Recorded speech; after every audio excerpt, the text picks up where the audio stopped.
Nisi. And it's Trey. And we're blending. Of course. Let's talk. Let's talk. All right, 10 things we learned in year one. Nobody is right in an argument. Oh my gosh. I am good at, I'm defensive sometimes. So I will like literally go back and forth. Even if I'm right or he's right, you realize like nobody's winning because we're on the same team. Like he's not my enemy. I'm not his enemy. But it feels like that when you're in the middle of something. But when we're arguing, nothing gets done. Nothing's productive. We're not moving. And we feel bad. Yeah. So how did that help the situation at all? We both need to listen to each other though. Even if one person's right, we need to know each other's point of view. That's true. Yeah. Yeah, and they're valid. Our feelings are valid. Yeah. So I think that's like something that we learned that, and going to therapy has helped us a lot. Yeah. But learning that even though I may not understand, and in the end it may be, we might go and compromise my way, or we might meet in the middle. I still need to hear him out, and he needs to hear me out, and we need to get it out so it's not stuck inside of us and we're carrying this load. So yeah, that's it. You know, second thing is we're on the same team. I mean, you mentioned it briefly before, but we got to understand when it comes with the kids, when it comes with our businesses, everything, we got to really understand that we're on the same team. We don't have to agree. We don't have to have the same opinion, but at the end of the day, we all have this, well, both of us have the same goal. Right. We have a common goal, and that's to better ourselves, that's to better the family, better the business. So we got to understand. You see our team right here. She's an honorary Rattler, FAMU. Carrying baby Rattler. Yeah, baby Rattler. And, you know, we just brag different. And that's part of us bragging. We're on the same team. Like, can't nothing break us. Man. Nothing can break us. And remembering that we stand united. Yeah. Like, in front of everybody else, if we have a disagreement in front of the kid, we don't do that in front of nobody. Nah. I'm not here to throw him under the bus in public. He's not here to throw me under the bus in public. Everything happens behind closed doors. We have these conversations because at the end of the day, don't nobody need to know what's going on in your team. Like, that's it. Jordan, Pippen. Yeah, you know that ain't it. LeBron and everybody else. So but yeah, we stay united. We're on the same team all day, every day. Every day. So at all times, we have to communicate. We talk about this all the time. I'm big on communication. My wife is big on communication. At times, you know, we talked about it first. She would be silent, go silent, not talk. But we got to get it out. Yeah. She may not like it sometimes. I keep pestering and asking, but we have to be able to communicate. And that's verbal and nonverbal. Yeah. We read each other's actions. Oh, it sucks. Yeah, we know when something's going on. We know when something's wrong. But not only just read it, we have to understand what's next, what to do. And always communicate. Keep an open line of communication, first with us, then with the kids, and everybody else. I mean, we have to master it. Over communicate. I'd rather get it out there. Like, whatever it is, let's talk about it, and let's talk about it some more. And if we got to come back in a couple of days, like, is this really what you meant by what you said? Yeah. And I think like that's like a big thing. Is this is what I heard you saying? Is this really what you meant? Because sometimes even I've noticed in our first year was he was saying one thing, but I didn't hear that. Like I took it a whole different way, and it was a lot of the way I was raised or experiences I've had, trauma, whatever. It was like, okay, red flag, or let me be clear, like, he don't really mean that. And it's like, no, I'm telling you, so this is exactly what I mean. So you don't have to, guess. And there's some tough conversations, but you have to have them. Yeah. Some of them, it's going to be a fight, a dog fight, but at the end of the day, we always come out, usually me on top, but we come out of it every single time. Every time. We're still here. Yeah. Yep. Ooh, compromise. Ooh, the other C word. Oh gosh, yes, that's something that we have to. Communication. Oh, okay, keep going. You said it. Yeah, you're right. No, compromising, and that's realizing that my way is not the only way to do something. And I think that as a very independent person, raising 5 kids before we got together, blending our families together, realizing that his point of view still matters, and there has to be space for it with not just myself, but with the kids. So the way that I had been raising them before and doing things doesn't necessarily mean that was the only way we could get things done. And it doesn't necessarily mean I was doing everything right either. So, and we get defensive over our kids, y'all. Like, we get defensive over our kids. So, he gonna come and tell me something about his child. Like, wait, hold up. But no, knowing like, this is all for the greater good. Like, this is for our family. We're creating our own unit, and we have to honor and respect that. What I came from, where he comes from, and meet somewhere in the middle. And it's giving and getting a little bit each way, but we're in the same team at the end of the day, just like we were saying. And it's tough to compromise when we're so different at times. I mean, when it comes to food, when it comes to movies, when it comes to the way we dress, the way, I mean, it's we're very total different. Opposites when it comes to But we figure it stuff. out. I mean, there's always a common ground, I think. He usually comes to my side. Because I just get tired of trying to get my point. And at the end of the night, I might want something, so I gotta compromise. But no, you always gotta find that common ground, and it's there. Yeah. Yep. It's okay to compromise. So, we both have embarked upon therapy. We've taken that route, but we have to learn that we have to rely on a professional. We often want to vent to each other and talk to each other about serious problems, but at the end of the day, we're going to have a bias. Yeah. Whether it's for each other or against each other, we have that bias, and you always need that outside entity that's not going to have a bias, that's going to speak from a place of not just experience, but just understanding, psychological and everything in between. I mean, you can't sit there and discuss every single thing. You need to let your partner know what's going on, but trying to go in depth, sometimes it doesn't work.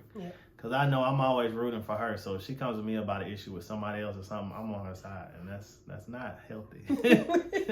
Not at all. But you can't rely on your spouse to be your therapist. They are a person that you need to always communicate with. But that outside person, trust me, it helps. Yeah, a neutral party. Like having somebody neutral to bounce, to vent to. Like sometimes your spouse is the one that gets on your nerves. And me getting angry at him doesn't help the situation, because there's a whole different perspective that I probably haven't even considered from his point of view.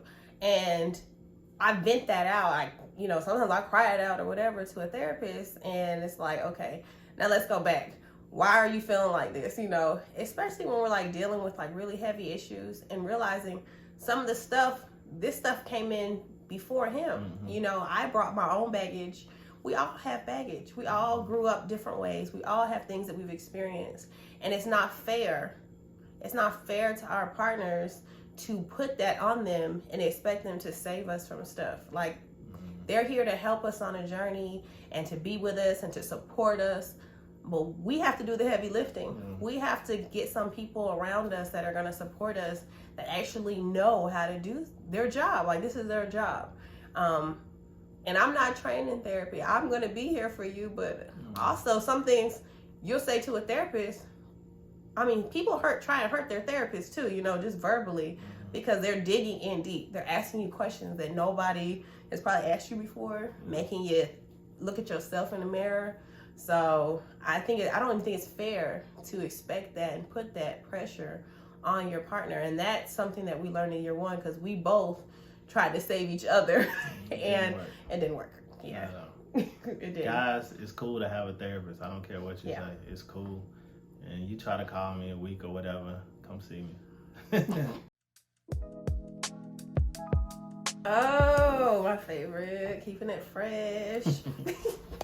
Now, I mean, sometimes I can go a little bit beyond, do the most, because I am corny and I am very goofy, and I'm just myself. And but I think that that's something that draws us to each other, like doing new stuff, trying new things. trying to get matching pajamas, trying to just decorate the house, or anything that just makes me excited. I want to share it with him, and he does the same with me with things that he's passionate about. Like, I got into the Braves this year just because he's really into the Braves, and they actually won the World Series, which is crazy. But we literally watch almost every game together, and it became like this new thing where the kids are now excited, and I know that we'll just continue this new tradition, something that he was already doing, but I had no idea, it wasn't anything it wasn't part of my life until now. Mm-hmm. So I think you always got to find those new ways to do that. I mean, even keeping, like you're talking about, even with the kids, just keeping it fresh. Like, I love my kids, and she's encouraged me to do a lot more activities with them. Like, and that's keeping it fresh, because they're going to even bring something new to the table and getting interested in their interests. Mm-hmm. I mean, that's a whole new thing, but we always try to keep it fresh. We don't ever want to be that boring couple. No. I've seen it. You seen it? Fun. It doesn't excite you? No. That's not where we're going? No, not at all. We always got to do something, even when it's playing jokes on each other. Oh, gosh. That's fun, too. He always does that. Yeah. And the kids like to do that. They like to gang up on me. I got to do better. No, we don't. Y'all give me some prank ideas, okay? No, we do not. We're going to keep it real fresh around here. Yeah. And you need to keep yourself fresh, okay? How about that? Yeah. Hygiene is important, taking care of yourself. And that's something that we're actually talking learning. About going to get fake stuff and all that, because I ain't into that. But taking care of yourself. Yeah. Yes. I mean, okay, let's go ahead and put it out there. When he first met me, he says that I was very homely. And I, honestly, that's just never been big on my radar. Like, my clothes, I wear sweatpants, I wear t-shirts, and I probably had like 3 pairs of shoes. And that's just how I've been. Like, I didn't take any value in that. And most of the stuff I couldn't afford, I was spending money on my kids.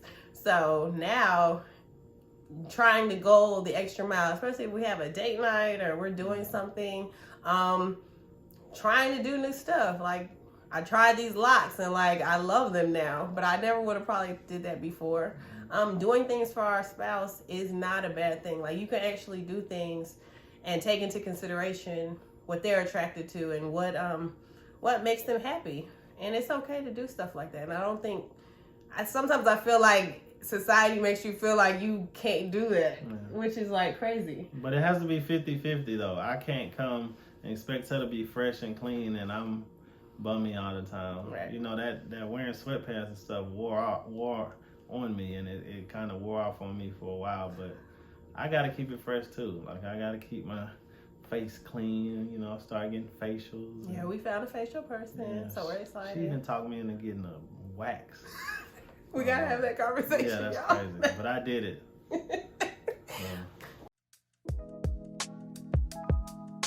Forgiveness. What's that movie with forgiveness? It's more than saying I'm sorry. You don't know. Never mind. No, is that a black comedy? movie? No, it's not at all. Because I haven't seen that. Ryan Reynolds. You don't know that one? No. Anyway, you gotta be willing to forgive. I'm stubborn. I don't hide it. I'm very stubborn. She knows it. Yeah. But you gotta forgive. We have our arguments. Everybody has their arguments, and we may even go an hour or two. But it always ends in somebody tickling somebody or laughing. And really, you can't just stop there. Like, you got to make sure you get that line of communication back. Get over it. You can be mad for a little bit, but get over it and then understand why this happened. Yeah. Because usually you figure out it's something that was a waste of time, or it was just something we were having a little barrier, but communicate and you figure it out, man. But you got to be willing to forgive. Don't go to bed mad. Don't leave that house mad. Just talk it out, man. And when you say forgiveness, I'm thinking of like letting stuff go. And I mean like not bringing it back up. Yeah. And like not bringing stuff that you've forgiven from like 4 months ago. Because that year one, boy, I was quick to be like, I know I said I forgave you, but I remember 4 months ago when you was doing this and you said this and blah, blah, blah. And honestly, that got us nowhere, like nowhere. And I was still carrying it with me. So it was always harboring in my heart somewhere. And he had to feel like it's going to be brought up again. Like, I can't let it go. I can't move forward. And even like the same vice versa for things I've done to him. Because men get hurt too. Like, you know, men have feelings, they have emotions, and you need to get forgiveness. You know, you have to offer that forgiveness too as a man. And I think sometimes, you know, y'all men, y'all don't like to admit that y'all have any type of feelings. Can't nobody hurt you. Not in public, I won't. But I'll come apologize when we get home. But like, seriously, really learning how to let go. Because at the end of the day, when you love somebody, love covers stuff. And people are not perfect. Like, I ain't never gonna be perfect. I'm gonna mess up. He's gonna mess up. We're gonna hurt each other's feelings. Yeah. And knowing that it's not intentional. So if I hurt you, please let me know so I can apologize to you and we can get through this, because I would never want to hurt somebody that I love. You just don't want to do stuff like that. But when you hold on to stuff, you literally are walking, hurting. And you're going to hurt other people because inside you're still hurting. So just let it go. Let it go. Let it go. We were talking about it with keeping it fresh, but you got to take care of yourself. Self-care. There's nothing wrong with being selfish with that. It's a healthy selfish. Like, you know, taking care of your body, taking care of yourself is the only way that you can take care of others. And you can be good to others. You got to first figure out who you are and what's going on in you. So it's not just the physical, it's the mental.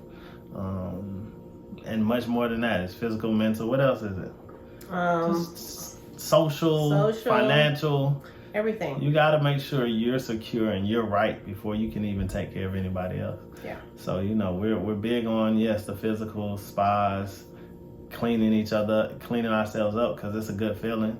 But also, you know, with the therapy, with just opening up and discovering yourself is so helpful in order for you to take care of others and be whole and be open when you're with other people. So we're really big on self-care, man. And it's way more than going to the nail salon and getting your hair done. Honestly, it's even like turning off your phone at night. Self-care. Like, turn it off and spending time by yourself, with each other, with the family.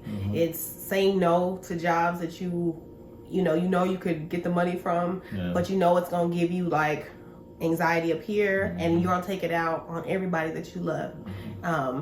That's self-care.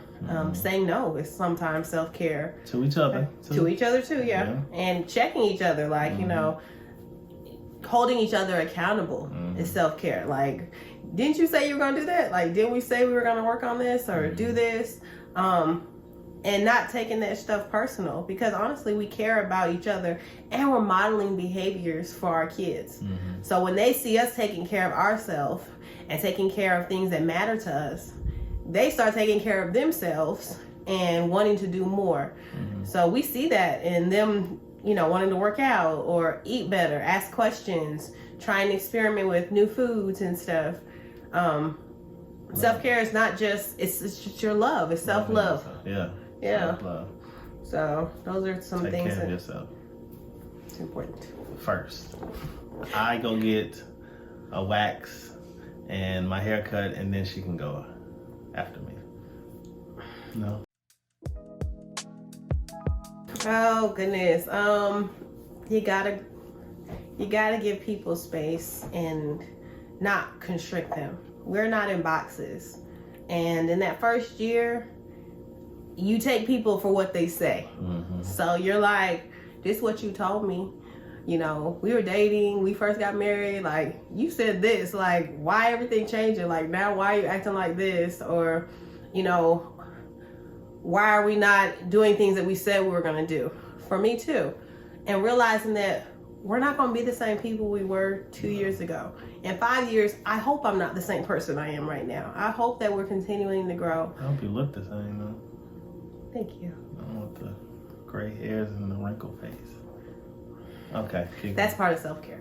So I'll probably get wrinkles though. No wrinkles.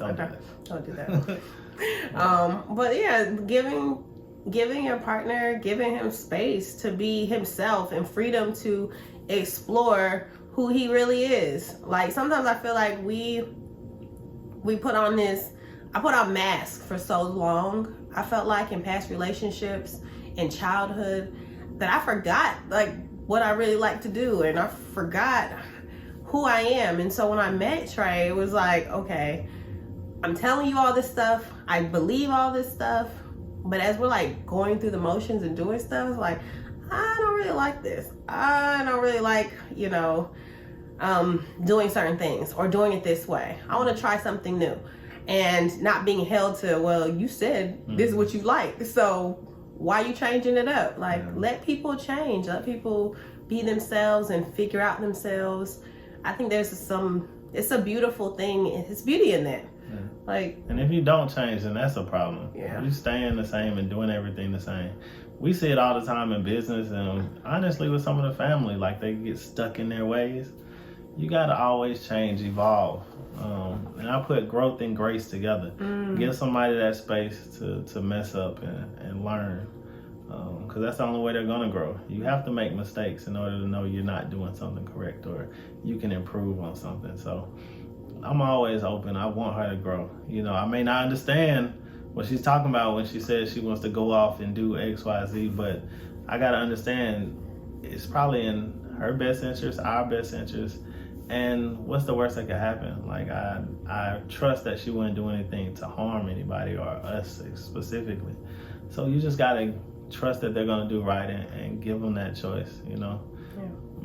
Keep going. Yeah. I love how you said growth and grace go together. Yeah. I think that's pretty powerful to remember.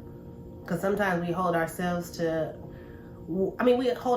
such high standards. Yeah. And I think we're harder on ourselves than anybody else is with us. Yeah. Like, I think you hold yourself to standards, especially that first year. Like, both of us were holding each other to, like, ourselves. Like, I messed up.